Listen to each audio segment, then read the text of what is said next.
Hello and welcome to the Paddock Pass podcast follow-up show fueled by Elf Mark VDS Racing. On today's show, we're going to look at the Moto2 and Moto3 classes at the Portuguese Grand Prix. Steve English, Neil Morrison and Adam Wheeler bringing you through the action this week. And Neil, it was another real action-packed weekend, the Moto2 and Moto3 action, but it's been a really interesting start to the season. We'll start off by the intermediate class, and for this championship, we're through 3 races now. We've had 2 in Qatar, we've had the Portuguese race as well, and there is a bit of a form guide developing.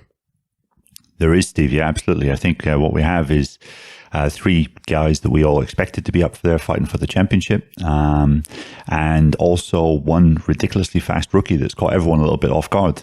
Of course, I'm talking about Remy Gardner, Sam Lowes and Marco Bezzecchi, and Raul Fernandez, who majestically fired to his first Moto2 race win in just his 3rd appearance. And he's really given the top guys in this class something to think about, maybe even as a name for the championship. So, yeah, it's been, I think we've had 3 very interesting races so far.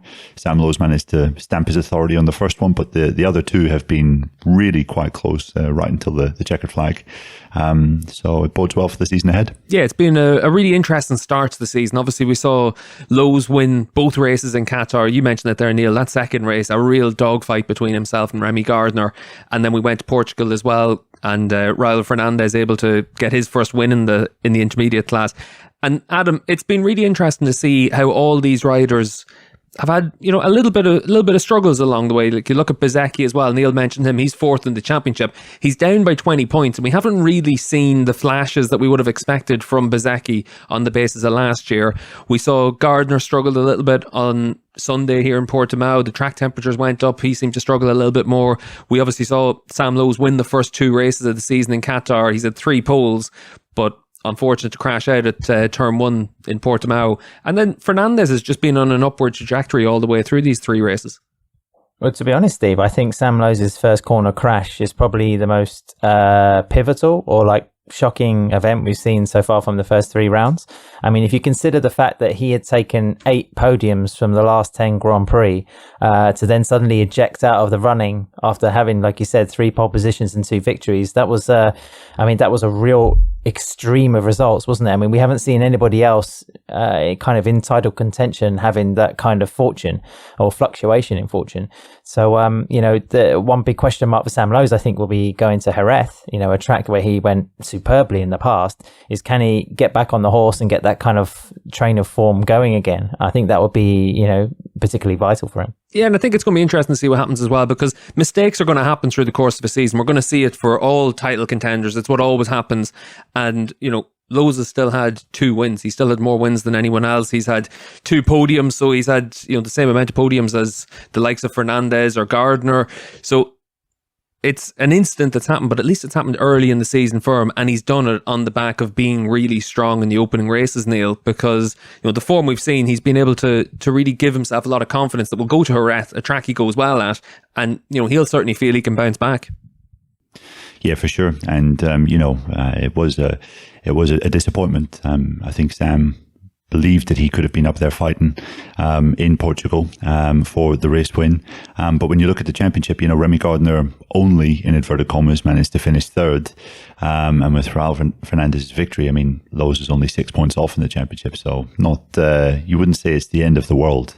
And, he did go into that race, in really good form, off pole position, as Adam said, with really good pace. It was just one of those things where he had a bit of contact running down towards the first corner, and things just didn't work out for him. But Jerez was a good run for him last year, has historically been a good run for him as well, and perfect place for him to get his season back on track. I think Neil's going to smile at this one, considering my skepticism over Fabio Quartararo's emergence straight away in MotoGP 2 seasons ago. But Raul Fernandez undoubtedly has adapted to the class, to the surprise of many. But let's not forget, he took a victory at a track that he said publicly that he loves last time out in Portimao, and I really want to see how he copes when the season starts getting into a real regular grind, and as we get to a more of a diverse spread of racetracks. So far he's been the shining light, but I think there must be a part of Remy Gardner and also Sam Lowes looking at this kid kind of in part FOMO alongside, thinking, listen, mate, by the time we get down to like Sepang and we're going away to the triple header in Japan and Australia, I'd like to see if you're still with me. You know, as much as Fernandez has been surprising with his speed, I think Gardner's consistency has been something he's been building up to. I think, you know, some of his doubters will probably be waiting for the first big crash. But, you know, he's got that championship form already kind of marked out from early doors. Yeah, and I think it's definitely a case of coming into the season, you know, for our pre-season Moto2 season preview, we were talking about how you'd expect Gardner, Lowes, Bezzecchi, we've already mentioned as well, to be those three riders at the front. There's always going to be guys that come in and have good results as well. Fernandez, you know, Qatar and Portugal, it shows that it's not a fluke. He's been at the front all the way through the season. Now we wait and see what happens. If he has a little bit of a dip, how does he react to that? That's the big challenge for any rookie whenever they're coming into the Moto2 class. But he's obviously got speed. It's going to be interesting to see how he kind of develops all the way through the season. But Neil, this weekend in Portugal, we saw that there was a big change in the conditions on Sunday. We went from, you know, a little bit colder on Saturday. Suddenly the track temperature went right up on Sunday, and it did seem to affect quite a few riders. We saw Remy Gardner really affected by it. Yeah, I think once Sam crashed out at the first corner, we all thought that Remy was just going to clear off because his speed on warm up was sensational. Obviously, he had a great win at Portimao the year before, last November. But yeah, as you said, Steve, the temperatures were much higher in the race than they had been in any other Moto2 session through the race weekend. I think also the same could be said of last year. So the hottest track temperatures that they'd faced at this track. Obviously, Moto2 followed MotoGP race for the first time this year.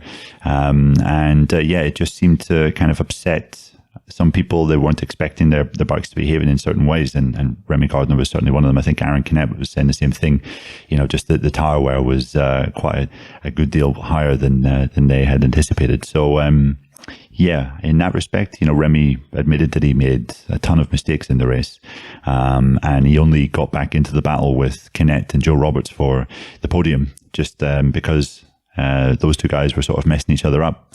Yeah, I think it's a sign of you know, Remy developing into a sort of a championship beast, that even on a bad day when he has made like a lot of mistakes in a race, he's still up there fighting for a podium, and now crucially is leading the world championship for the first ever time. It's I mean, Remy Gardner, I think he's got 5 seasons now in Moto2. You know, 5 or 4, 5 seasons in Moto2. This is his 5th. I do kind of question, and we talked about it before, about how Moto2 can certainly chew up some riders and others can really adapt to it. I mean, that's another thing why we should sing the praises of Raul Fernandez quite early on. You know, where are the likes of Tony Arbolino, of course, the Moto3 world champion Albert Arenas? You know, we've not seen these kind of guys being able to make such an impression as the Spaniard has had. So it's a really tricky, complicated category, and I think people look at it, they think it looks the same, it sounds the same, it's got the, you know, kind of limiting technical barriers, but you know, in some ways it's probably the hardest test, rightfully so, before you get to the MotoGP class. Yeah, and I think that, you know, you can look at how riders' form fluctuates when they change teams or when something changes within the teams as well. You see riders suddenly in a new season look reinvigorated, and you know, when you look at the likes of Joe Roberts, he's obviously changed teams. He's, you know, gone from the American racing team that was very much centered around him to Italtrans team, obviously, you know, a top team. You look at Neil, I thought Augusto Fernandez as well this weekend really does encapsulate that as well. He came away with a top 5 finish, which I think is probably equal to his best result that he's had in the last 2 years, and you know, he looks like he found a little bit of form. Yeah, I think he maybe had a 4th or 1 or 2 4th positions last year, but I think it was probably Augusto's strongest rider, the closest he's been to the front since his last win, which was all the way back in Misano 2019. Yeah. And yeah, you worried a little bit for Augusto in the first couple of races, just because I think even during the race weekends, he was making pretty seismic changes to his bike setup. I think he was going back and forth between chassis in both the first and second races of the year in Qatar. And that's usually a sign that you're kind of a bit lost, to be honest. But he did manage to get some decent points on the board in the Doha GP. He scored a 6th place there. He was quite far off the winner, mind. However, he was up there in the leading fight in Portugal. said crucially that he had rediscovered a bit of confidence with the front end of the bike in sort of long, fast corners. And that's something that's crucial because he's been missing that since Dunlop introduced a new front tyre into the Moto2 class at the start of last year. So, yeah, there was definitely a lot of positives to take on for Augusto in this weekend. And I thought it was interesting that Michael Laverty, who we're going to hear from later in the show, he centred a lot of his thoughts on Aaron Canet as well, because Canet was really impressive all the way through this weekend. He looked like he had that bit of confidence again. He looked like he had that feel again with the Aspar bike. And I thought that the way that he rode was really impressive. But I'll tell you what, I was surprised when MLav actually compares him to Nori Haga as well. And let's be honest, if you're a guy that came up racing superbikes in the last 20 years, if you're comparing anyone to Nori Haga, it's always a pretty good sign. But I thought that, he comes away with 20 points for second spot. I thought the battle from Remy and Joe Roberts was really impressive. Remy Gardner able to come away with a podium and scrap for it. They're the kind of rides that you need to grind out whenever it's a tough day. And then Joe Roberts, of course, switching to the Italtrans team this year, looked like he found a bit of confidence as well, Neil. Yeah, absolutely. I think one of the things that you could take away from the scenes after the race, before the season started, we knew that Joe was going into the Italtrans team, which is essentially an Italian team to replace an Italian rider, with several members of the team that don't speak the best English by all accounts, and a rider that doesn't speak Italian.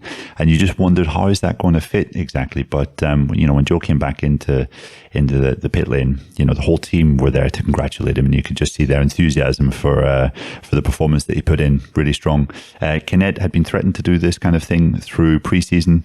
I think Qatar just wasn't favourable for the Bosco Scuro bike. He was actually pretty good whenever they had the daytime sessions in Qatar, but once the sun went down, he just had no rear grip whatsoever, and then basically started chasing his tail trying to find it.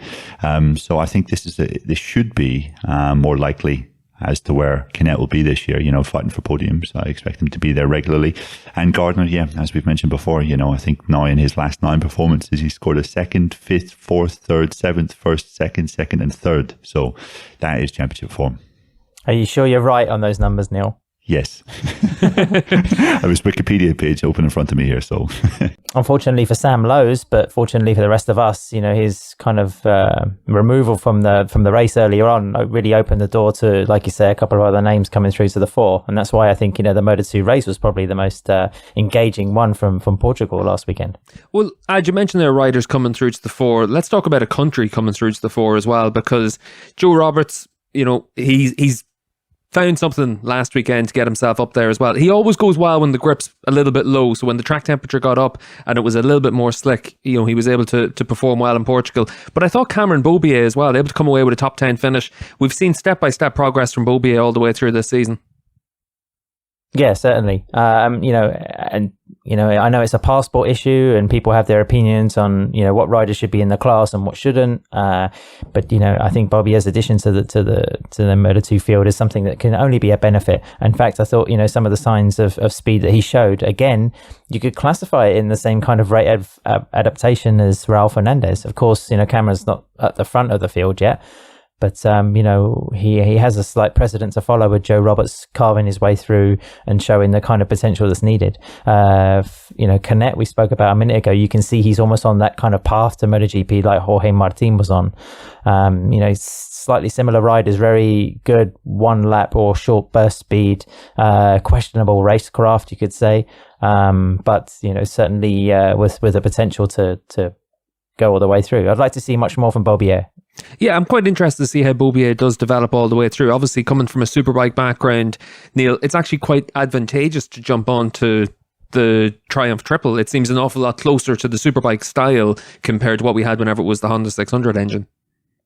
It does, yeah. And Cameron was just saying in Portugal that when you're a little bit off the pace, the temptation is always just to break that little bit later and try and make up your time there rather than focus on the exit. And he said he found that he was doing that just a little bit too much in Qatar when he was with a leading pack of riders. But I would say there's a whole bunch of positives to take from Beaubier's first couple of races this year.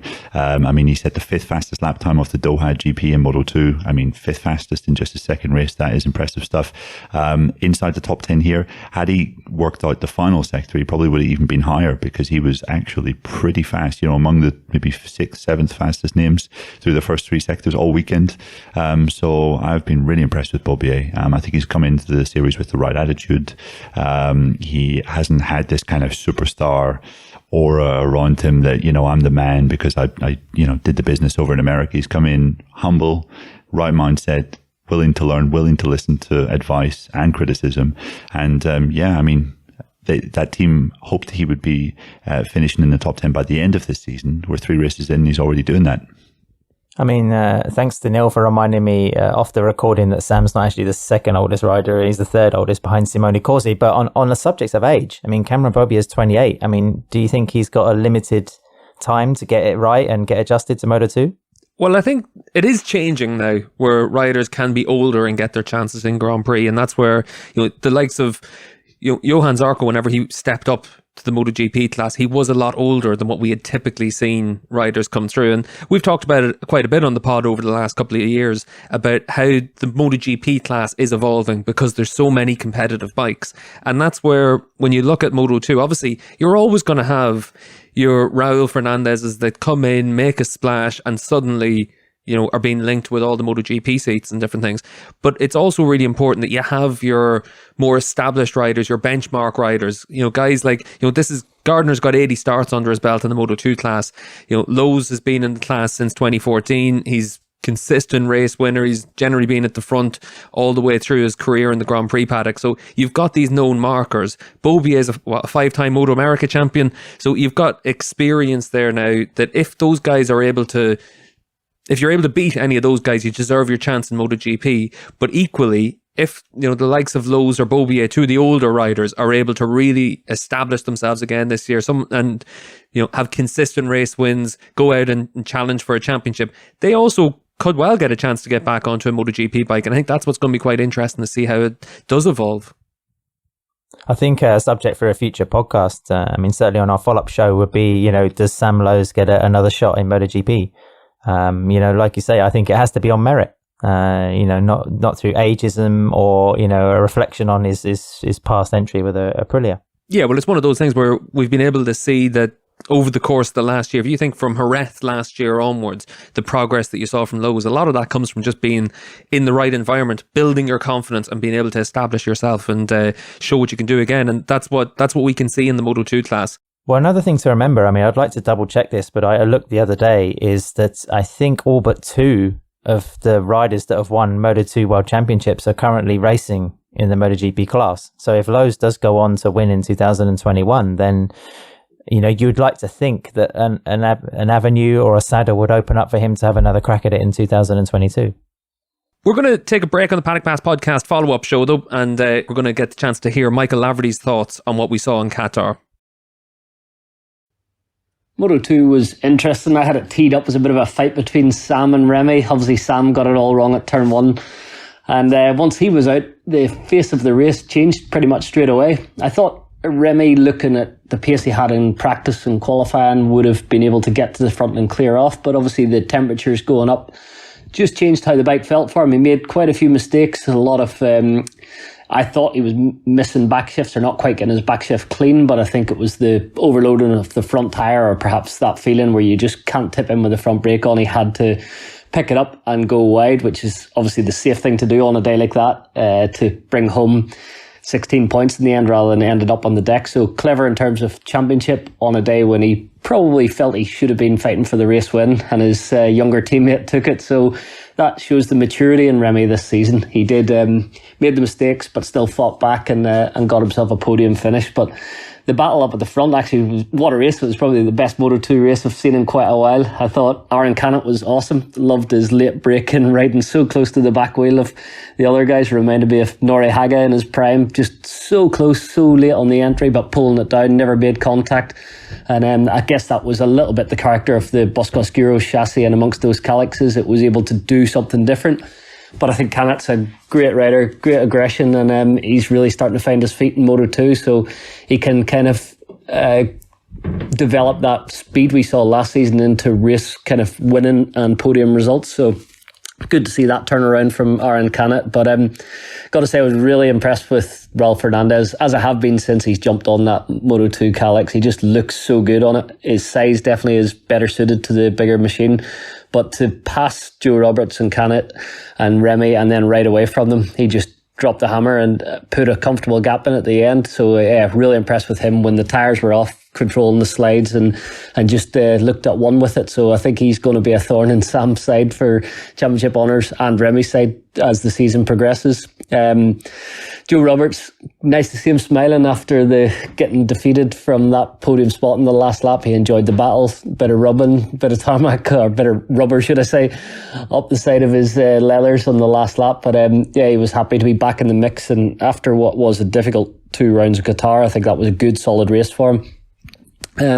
Once again, slightly disappointed by Marco Bezzecchi. Obviously, come into the season, I was tipping him as being a championship challenger. I felt Marco, Sam and Remy were the 3 favourites, but so far he just hasn't been able to maintain that pace over race distance. Sounds like it's a grip issue, but yeah, it's strange that they still can't quite get to the bottom of it. So a bit of work to do for the Sky VR46 man. And a quick look at Moto3. It was actually a strange Moto3 race in terms of the battle up front and the fact that Foggia's bike was so fast that he could lead onto the start straight and not be passed into turn 1. That's just so unusual for a Moto3 race. But once again, Pedro Acosta proving his worth and just how skillful that young 16-year-old is, rides way above his years and experience. And I think we're going to be talking about him for a long time into the future. He's got the right team and the right structure already. We know that with Aki and the KTM eyes on him, they'll be already kind of planning the next 5 years of his career, and it looks like he's got the ingredients, he's got the minerals, and yeah, he's doing everything right, from his overtakes, his racecraft, his bike positioning, how he makes those overtakes. You know, you've seen that turn 3 incident so many times in Moto3 where riders tried to make the overtake, pulled out of it and then made contact with the other rider, whereas you watch on the very last lap of the race, Acosta goes down the inside, should have made contact with Foggia if he was any other Moto3 rider, but he just stood on the rear brake and drifted that little Moto3 bike into the apex, which is incredibly hard to do. They're not the easiest things to drift and be consistent and be accurate and still pull it down to the apex. So it just shows how much control he's got over his machine under him. So yeah, very impressed with him once again. And yeah, I think he's definitely going to be a championship challenger, which is surprising as a rookie. Welcome back to the Paddock Pass podcast follow-up show fueled by the Elfmark VDS racing team. We're now going to move gears and we're going to talk about Moto3. And guys, we've seen it again this weekend. Pedro Acosta, the hottest name in the Grand Prix paddock right now. He's been able to pick up another race win, and this one was very different to what we saw in Qatar. In Qatar, you know, Neil, the pace was slow. It was a very different race, and the big headline was coming from pit lane. This was all about racecraft from Pedro Acosta. Really impressive performance. Yeah, it was great, Steve. Really great. I don't want to say it was more impressive than Doha, but there were so many kind of doubts that surrounded the Doha GP. I think it was more impressive. I think it was more impressive because there was a sense of expectation this weekend, a lot more pressure on his shoulders. Yeah, exactly. Not just that, but, you know, the guys racing at the front in the Doha GP were messing each other around. It was a slow race. I think it was 15 seconds slower than the previous year's outing. Whereas this was actually a really fast race. Dennis Foggia has a good record at this track, is riding for a team that has great experience in the Moto3 Championship, and was setting a really fast pace at the front. I think he was leading for 16 laps, and Acosta just shadowed him, basically. Watched him a little bit from afar, and it was interesting just that, you know, Foggia was able to make up a lot of ground on corner exit, it seemed, and through the kind of the fast corners that they have in Portimao, the numerous sort of long fast corners, but Acosta was just so late on the brakes, and yeah, I mean, he properly mugged them. I think 3-4 corners from the checkered flag. Yeah, that wasn't a ride that you would associate with a 16-year-old rookie that is in only his third appearance in the World Championship. That was the kind of ride you expect from someone like Darren Binder, who's been in this championship for 5 or 6 years. It was, staggering. Another staggering performance. I can't believe, Neil, that you would immediately associate Darren Binder with a move on the last lap, shoving it down the inside, the bike sideways, somehow managing to collect it all. But Acosta was really impressive. Emlav talked about it there as well. Just the ability that he had just to ride that rear brake so much through the course of the weekend. We don't tend to see that an awful lot in Moto3. And he just looks really comfortable right from the outset, Adam. Yeah, and I think an important thing to, be amazed at is his racecraft. I mean, you're talking about a rider, I think, won like something like 85% of the Red Bull rookies races last year. I mean, this was a guy that learned, arguably in the final step before coming into Grand Prix, how to excel, how to control a very Moto3, not only the machinery, but in terms of the group, that whole dynamic, pushing for race wins. In Portugal, Acosta's shakiest moment was in FP1. He said as well afterwards that trying to get his head around those damp, slightly kind of mixed conditions were particularly tricky. And I think he qualified outside the top 15. He ranked outside the top 15 in FP1, some more than 2 seconds adrift of the fastest time. So then you could think, well, there's the rookie status. There's a kid who doesn't really know, how to handle that first session in that kind of climate. But then come the race, come decent conditions, and he was in familiar environment. And then that's something I think for Aki Ayo and his whole team to really get enthused about for the rest of the season. Yeah, I think Acosta, last year he was racing obviously in the CEV Moto3 Championship and the Red Bull Rookies. So I think he had 23 race weekends last year. He had 18 podiums. He always found a way to get himself to the front. That was what was always impressive for me. And we actually talked about it on our pre-season shows, and it wasn't trying to denigrate Acosta or the Rookies Cup. But it's so rare, Neil, that a rider really comes through, shines in the Rookies Cup, and then really kicks on in the Grand Prix classes as well. We tend to see a lot of the guys in the Rookies Cup that are, regular front runners able to adapt and do really well in the Moto3 World Championship. But we've seen an awful lot of champions in that cup that haven't quite made the transition. And that's why, for me, it was the form that we saw in the CEV Championship, where he picked up 3 wins. He had 8 or 9 podiums through the year. He was always at the front. And I think the only times he wasn't on the podium, he crashed out of races or got taken out of races. So, he's always been fast. But what he's doing so far this year, it has to be a surprise to even like Acosta's biggest fans. Yeah, I agree with you, Steve. I mean, for every Johan Zarco or Joan Mir or Jorge Martin that has come through the Red Bull Rookies and, gone on to have a really successful career, there has been, a Florian Alt or a Karel Hanneke, someone that just didn't really basically build on that. But yeah, I mean, it's impressive. And what's so impressive is that Acosta is now 31 points clear in the championship after 3 races. I mean, that is a sizable old lead. Marc Marquez was asked about him after the race, and Marc was saying that he thinks he can win the championship this year. I think that would be the first rookie to win the lightweight class since Capirossi in 1990. So that doesn't happen very often. Obviously, big challenges to come when he goes to a track that, he hasn't tested at like he had done in Qatar. He hasn't raced at before like he had done substantially in Portugal. Maybe a bit further down the line when we get to like Assen or the Saxon Ring or places like that, it might be a little bit different. But, so far, so very good. And it's also the fact that the regularity is impressive, because if you look around him, riders like John McPhee, Darren Binder, of course, in Portugal, been so far adrift. And then, Jaume Masia as well, crashing out on the last, crashing down to 9th place on the last lap. It's remarkable that, we're not seeing that kind of rookie make those kind of mistakes.